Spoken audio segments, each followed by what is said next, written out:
ಇನ್ನು ರಾಮೇಶ್ವರಂ ಕೆಫೆ ಸ್ಫೋಟ ಪ್ರಕರಣದಲ್ಲಿ ಗಾಯಾಳುಗಳಾಗಿ ಆಸ್ಪತ್ರೆಯಲ್ಲಿ ಚಿಕಿತ್ಸೆ ಪಡಿತಾ ಇದ್ದ 9 ಜನರ ಪೈಕಿ 8 ಗಾಯಾಳುಗಳು ಡಿಸ್ಚಾರ್ಜ್ ಆಗಿದ್ದಾರೆ.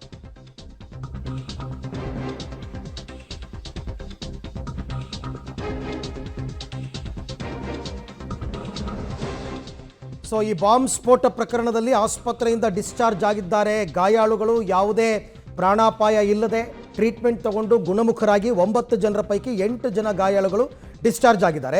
2 ಖಾಸಗಿ ಆಸ್ಪತ್ರೆಯಲ್ಲಿ ಬ್ರೂಕ್ಫೀಲ್ಡ್ ಮತ್ತು ವೈದೇಹಿ ಹಾಸ್ಪಿಟಲಲ್ಲಿ ಅವರು ಟ್ರೀಟ್ಮೆಂಟ್ ತಗೋತಾ ಇದ್ರು 9 ಜನ. ಅದರಲ್ಲಿ ಈಗ 8 ಜನ ಡಿಸ್ಚಾರ್ಜ್ ಆಗಿದ್ದಾರೆ. ಸ್ವರ್ಣಾಂಬ ಅಂತಕ್ಕಂಥವ್ರು ಮಾತ್ರ ಅವರಿಗೆ ಟ್ರೀಟ್ಮೆಂಟ್ ಇನ್ನೂ ಕೂಡ ಮುಂದುವರೆದಿದೆ. ಅವ್ರನ್ನ ಜನರಲ್ ವಾರ್ಡ್ಗೆ ಶಿಫ್ಟ್ ಮಾಡಿದ್ದಾರೆ. ಅವರು ಕೂಡ ರಿಕವರಿ ಆಗ್ತಾ ಇದ್ದಾರೆ. ಆದಷ್ಟು ಬೇಗ ಅವ್ರನ್ನೂ ಕೂಡ ಡಿಸ್ಚಾರ್ಜ್ ಮಾಡ್ತೀವಿ ಅಂತ ವೈದ್ಯರು ಮಾಹಿತಿಯನ್ನು ಕೊಟ್ಟಿದ್ದಾರೆ. ಇವ್ರಿಗೂ ತಿಳಿದಿರಂಗೆ ನಮ್ಮ ಹಾಸ್ಪಿಟ್ಲಲ್ಲಿ 3 ಜನ ಹಾಸ್ಪಿಟ್ಲಲ್ಲಿ ಅಡ್ಮಿಟ್ ಆಗಿರೋದ್ರಲ್ಲಿ ಒಬ್ಬರು ಪೇಷಂಟ್ ಆಗಲೇ ಡಿಸ್ಚಾರ್ಜ್ ಆಗಿ ಹೋಗಿದ್ರು ಶನಿವಾರ ದಿವಸ. ಖುಷಿಯಾದ ಸುದ್ದಿ ಏನಂದರೆ ಇವತ್ತು ಇನ್ನೊಬ್ಬರು ಪೇಷಂಟ್ ಫರೂಕ್ ಅನ್ನೋರನ್ನ ಈಗ ಡಿಸ್ಚಾರ್ಜ್ ಮಾಡಿಸ್ತಾ ಇದ್ದೀವಿ. ಆ ಪೇಷಂಟಿಗೆ ಕಾಯಿಲೆನ ವಿವರಗಳು ನಿಮಗೆ ತಿಳಿಸ್ಕೊಟ್ಟಿದ್ದೆ. ಅವರಿಗೆ ಆಗಿರೋ ಪ್ರಾಬ್ಲಮ್ಗಳು ಕಿವಿದು ಓಲೆ ಒಂದು ಕಟ್ಟಾಗಿತ್ತು, ಕಿವಿನ ಪರದೆ 2 ತೂತಾಗಿದ್ವು, ಅದ್ರ ಜೊತೆಗೆ ಕೈ ಮತ್ತು ಕಾಲು 2 ಕಡೆನೂ ಅವರಿಗೆ ಸ್ಪ್ಲಿಂಟರ್ ಇಂಜರೀಸ್ ಆಗಿದ್ವು. ಇವೆಲ್ಲನೂ ಸದ್ಯಕ್ಕೆ ಕ್ಲಿಯರ್ ಆಗಿದ್ದಾವೆ.